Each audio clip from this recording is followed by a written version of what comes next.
Thank you for choosing THV 11 tonight. I'm Jurnee Taylor. We hope you've been enjoying your Saturday so far.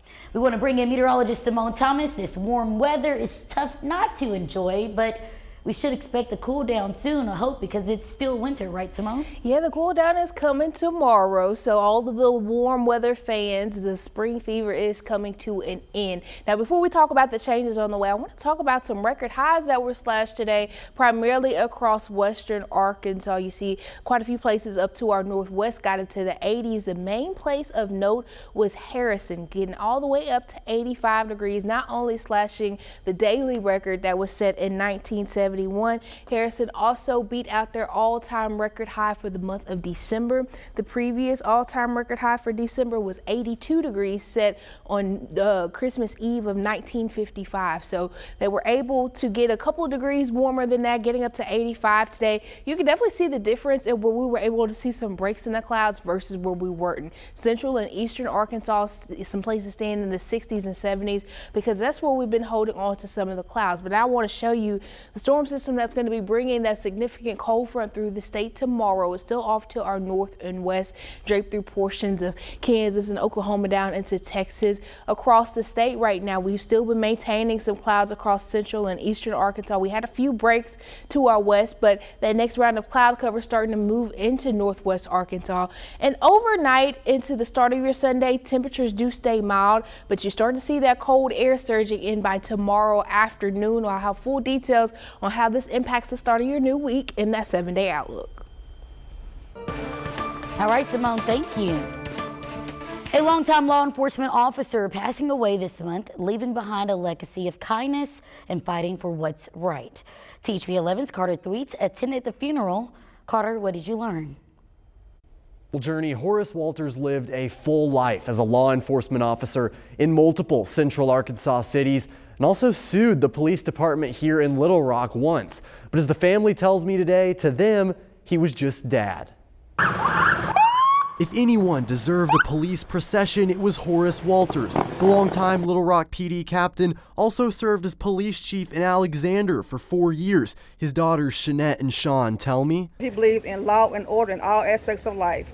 Work, home, school, and play. Everything was strictly business with my dad. But when someone needed a hand, Walters was always there to step up. That's what former LRPD detective William Terrell Vaughn told me. Vaughn moved to Little Rock to work for the department when he was 18, with no place to stay. It was announced in this church, St. John, on the Sunday, if two people knew of any place where two people could, a guy could rent and all that. But he was in church that day on the Sunday and says, hey, I'll take those, give him my number. One thing his daughters were proud to mention, Walters also joined a lawsuit in the late 70s alongside other black officers who claimed the LRPD didn't give them well-deserved promotions due to race. A federal court agreed, awarding them promotions and back pay in 1986. Horace was one of those trendsetters for captain at that particular time. So he was the highest ranking African-American officer when I got on 1987. Walters' life in law enforcement came to an end in 2013 when he resigned as police chief in Alexander. But the legacy he left was clear when a police procession escorted family members to St. John's Missionary Baptist Church in Little Rock for the funeral on Saturday. And Walters left a legacy in more than just law enforcement. My dad was awesome. Loving, kind, would do anything he can for anyone, even in his last days. My dad was an awesome guy. In Little Rock, Carter Thweet, THV 11 News. Well, 2 new additions are being welcomed at the Little Rock Zoo. Yesterday, park keepers shared that sloth bear Kayla gave birth to healthy cubs. They announced that she was pregnant on December 19th, giving birth on Sunday. More details on the newborn sloth bears are expected to be announced later. Keyboardist and guitarist of the English indie rock band The Cure, Perry Bamonte, has died.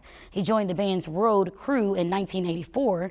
Bamonte first worked as an assistant to co-founder and lead vocalist Robert Smith before becoming a full member. His first album with The Cure was Wish in 1992. He continued to work with them on the next 3 albums. He was 65 years old. A California mother is pleading not guilty to the death of her 9-year-old daughter, Melody Buzzard. This coming as the young girl's body was discovered this week in Utah. Jared Zinn has more. We're entering a not guilty plea. Okay.